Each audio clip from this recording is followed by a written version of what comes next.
தமிழ் உறவுகளுக்கு வணக்கம். இது உங்கள் கணேஷ். எலெக்ஷன் ஃபீவர் சூடு பிடிச்சிருச்சு.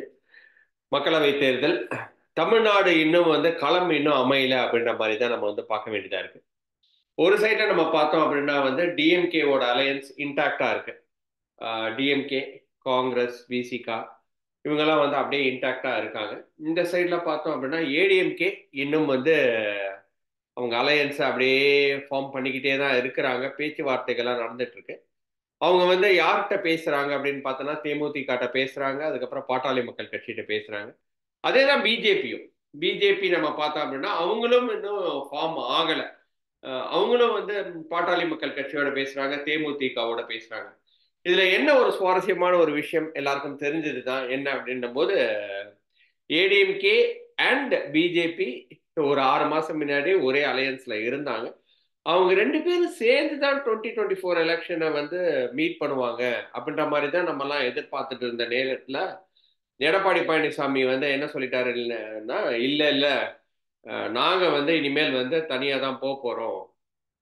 நாங்க அண்ணாமலையோட லீடர்ஷிப் எங்களுக்கு பிடிக்கல, அதனால நாங்க தனியா போக போறோம் அப்படின்னு சொல்லிட்டு பிஜேபி அலையன்ஸ்ல இருந்து தனியா அவங்க என்ன சொல்றாங்க அப்படின்னா 2024 தேர்தல பிரைம் மினிஸ்டர் கேண்டிடேட் இல்லாம அவங்க மீட் பண்ண போறாங்க. இந்த இந்த சினர்ஜில ரொம்ப முக்கியமான ஒரு விஷயம் என்ன அப்படின்னா பாட்டாளி மக்கள் கட்சி. பாட்டாளி மக்கள் கட்சி யாரோட அலையன்ஸ்ல இருக்க போறாங்க அப்படின்றது தான் இன்னைக்கு மிகப்பெரிய ஒரு கேள்விக்குறியா இருக்கு. பாட்டாளி மக்கள் கட்சிக்கு நம்ம 2019 பார்த்தோம் அப்படின்னா ஏடிஎம்கே அலையன்ஸ்ல தான் இருந்தாங்க. 7+1 கொடுத்தாங்க. 7 சீட்டுகளும் ஒரு ராஜ்யசபா எம்பியும் ப்ராமிஸ் பண்ணாங்க. ஆனா நீங்க அதே மாதிரி தான் 2014 அண்ட் 2019 ரெண்டுமே என்டி அலையன்ஸ் தான் இருந்தாங்க. ஆனா அவங்களுக்கு எதுவுமே நடக்கல அப்படின்ற மாதிரி தான் பாட்டாளி மக்கள் கட்சி ரொம்ப ஒரு ஃபீல் பண்ணியிருக்காங்க. ஏன்னா சென்ட்ரல்ல கவர்மெண்ட் ஃபார்ம் பண்ணாங்க பிஜேபி. ஆனா பாட்டாளி மக்கள் கட்சி இன்னும் யாருமே கண்டுக்கவே இல்லையே அப்படின்ற மாதிரி மருத்துவர் ராமதாஸுக்கும் அன்புமணி ராமதாஸுக்கும் ஒரு வருத்தம். அந்த வருத்தத்தின் வெளிப்பாடாதான் என்ன பண்றாங்க அப்படின்னா இன்னைக்கு ஏடிஎம்கே உடைய நெகோசியேட் பண்றாங்க. அதே மாதிரி பிஜேபியோட நெகோசியேட் பண்ணிட்டு இருக்கிறதா நேற்றுக்கு அன்புமணி ராமதாஸே சொன்னாரு. எங்களோட நிலைப்பாடு என்ன அப்படின்றத பொறுத்து இருந்து பாருங்க, எந்த ஒரு ஸ்பெகுலேஷனும் வேணாம் அப்படின்ற மாதிரி நிருபர்கிட்ட பேசியிருந்தாங்க. அப்படி பேசிட்டு இருக்கிற ஒரு நிலைமையில தான் இன்னைக்கு என்ன மாதிரி ஒரு நியூஸ் வந்திருக்கு அப்படின்னா அவங்க அண்ணாமலையோட பேசுறதுக்கு டைரக்டா பேசுறதுக்கு இஷ்டம் இல்லை அப்படின்ற மாதிரி ஒரு நியூஸ் கசிஞ்சிருக்கு. என்ன சொல்ல வருது அப்படின்னா ஏன்னா இங்க இருக்கிற state leaders, for example Annamalai தான் இன்னைக்கு ஸ்டேட் பிரசிடென்ட், பிஜேபியோட ஸ்டேட் பிரசிடென்ட். அவரு என்ன வேணா ப்ராமிசஸ் பண்ணலாம். பட் இருந்தாலும் ஒருவேளை பிஜேபி ஆட்சி அமைச்சாங்க அப்படின்னா எங்களை இது வரைக்கும் கண்டுக்காம தான் இருக்கிறாங்க. ஸோ அதனால நாங்க என்ன பண்ண போறோம் அப்படின்னா பாட்டாளி மக்கள் கட்சி நாங்க அண்ணாமலைட்டு நாங்க பேசுறதுக்கு ரெடியா இல்லை அப்படின்ற மாதிரி சொல்லியிருக்கிறாங்க. அண்ணாமலைகிட்ட பேசுறதுக்கு ரெடியா இல்லை அப்படின்னா யார்கிட்ட நீங்க பேச போறீங்க அப்படின்னா நாங்க டைரக்டா அமித்ஷாட்ட தான் பேசுவோம் அப்படின்ற மாதிரி. அமித்ஷா கிட்ட பேசுறதுனால என்ன நினைக்கிறாங்க அப்படின்னா டைரக்டா இப்ப நெகோசியேட் பண்றது எங்களுக்கு ஒரு ராஜ்யசபா சீட் மட்டும் இல்லை, எங்களுக்கு ஏதாவது ஒரு பதவியும் வேணும் அப்படின்ற மாதிரி அவங்க கேட்பாங்க அப்படின்ற மாதிரி தான் இன்னைக்கு ஒரு ஃபீலிங். அப்படிதான் ஒரு ஒரு தாட் ப்ராசஸ் இருக்கு.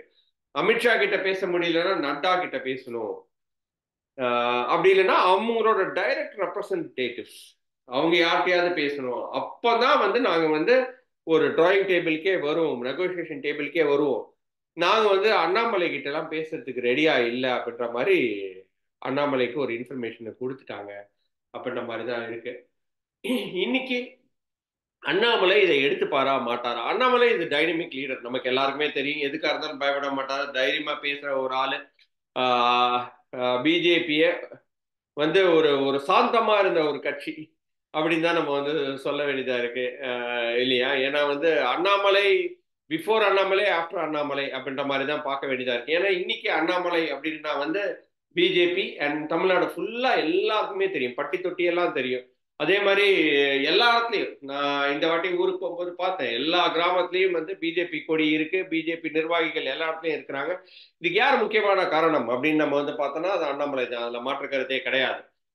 அவருக்கு கிட்ட நெகோஷியேட் பண்ண மாட்டேன்னு சொல்றது வந்து அண்ணாமலையை அசிங்கப்படுத்துற மாதிரி தான் அப்படின்ற மாதிரி தான் நான் பார்க்குறேன். ஏன்னா வந்து ஒருவேளை எனக்கு தெரியும், அதாவது வந்து பாட்டாளி மக்கள் கட்சி அண்ட் ராமதாஸ் வந்து தேர் வெரி டால் லீடர்ஸ். தமிழ்நாடு அப்படின்ற பொறுத்து 30 வருஷமா வந்து சமூக நீதிக்காக போராடி தமிழ்நாடுல கலைஞர் பெரிய ஆளா இருக்கும்போது, அம்மா ஜெயலலிதா பெரிய ஆளா இருக்கும்போது ராமதாசும் ஒரு என்ன சொல்றது ஈக்குவலி பிக் லீடர், டால் லீடர் அப்படின்ற மாதிரி தான் நம்ம பார்க்க வேண்டியதா இருக்கு. அப்படி இருந்த அவங்க இருக்கிற அரசியல் இன்னைக்கு அண்ணாமலையோட நம்ம போய் நெகோஷியேட் பண்றதா?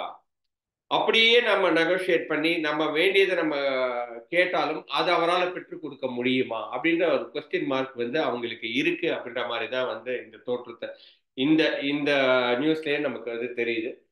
ஆனா வந்து இது அண்ணாமலை எப்படி எடுத்துப்பாரு அப்படின்ற ஒரு கொஸ்டின் மார்க் இருக்கு இல்லையா? ஏன்னா வந்து ஏற்கனவே ஏடிஎம்கே இப்போ வந்து பாட்டாளி மக்கள் கட்சியை விட்டுட்டாங்க அப்படின்னா அவங்க ஏடிஎம்கேல போய் ஜாயின் பண்ணுவாங்க. அப்ப ஏடிஎம்கேல போய் ஜாயின்னா ஏடிஎம்கேவோட அலையன்ஸ் ரொம்ப ஸ்ட்ராங்கா இருக்கிறதுக்கு நிறைய வாய்ப்புகள் இருக்கு இல்லையா?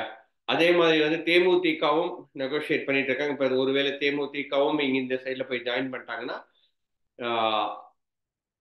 இபிஎஸ் சொன்ன மாதிரி ஓரளவுக்கு ஒரு ஃபார்மிடபிளான ஒரு அலையன்ஸை ஃபார்ம் பண்ணிட்டாரு அப்படின்ற மாதிரி தான் நம்ம பார்க்க வேண்டியதா இருக்கு இல்லையா? ஏடிஎம்கே, பாட்டாளி மக்கள் கட்சி, தேமுதிக ஒரு நல்ல ஒரு அலையன்ஸ். அதாவது வந்து unexpected but very good alliance. இதுக்கு வந்து அண்ணாமலை ஒத்துப்பாரா? இதுக்கு அண்ணாமலை ரெடியா அப்படின்றது வந்து நம்ம வந்து பார்க்க வேண்டியதாகவும் இருக்கு.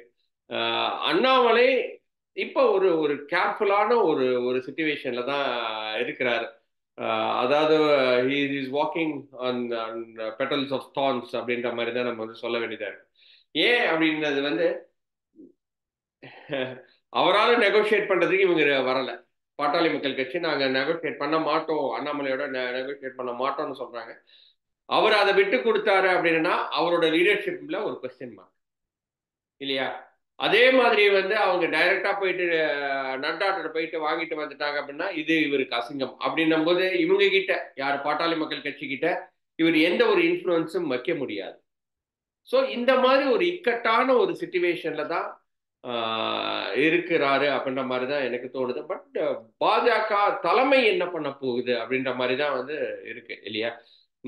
ஒருவேளை நட்டா கிட்ட பேசும்போதோ இல்லாட்டா அமித்ஷாட்ட பேசும்போதோ இல்லாட்டா அவங்க டைரக்ட் லீடர்ஸ்ட பேசும்போதோ அண்ணாமலை இன்வைட் பண்றாங்களா அப்படின்னு நமக்கு தெரியல. இல்ல அண்ணாமலை எம்பவர் பண்ணி இல்ல அண்ணாமலைட்டே எல்லாத்தையும் பேசுங்க, அண்ணாமலை சொல்றதுதான் எங்களோட வேத வாக்குன்னு சொல்லிட்டு பாஜக சொல்லுதா அப்படியும் நமக்கு தெரியல. அப்படிதான் சொல்லணும் அப்படின்றது தான் வந்து என்னோட கருத்து. ஏன்னா வந்து if you make somebody as a president of a state, அந்த அந்த அந்த ஸ்டேட்ல இருக்கிற என்னென்ன இஷ்யூஸ் எல்லாமே அந்த அந்த பிரசிடென்ட் தானே வந்து டிசைட் பண்ணணும். அதே மாதிரி இங்க என்ன ப்ராப்ளம் இருக்கோ, தமிழ்நாட்டில் என்ன ப்ராப்ளம் இருக்கோ அது அண்ணாமலை தான் சால்வ் பண்ணணும். அதை விட்டுட்டு டைரக்டா போய் நட்டாட்ட போய் பேசுறதுலாம் வந்து சரிப்பட்டு வராது அப்படின்ற மாதிரி தான் இருக்கும். பட் இங்க என்ன நெகோஷியேட் பண்றாங்களோ அதை வந்து அவங்க வந்து அப்ரூவ் பண்ணணும்.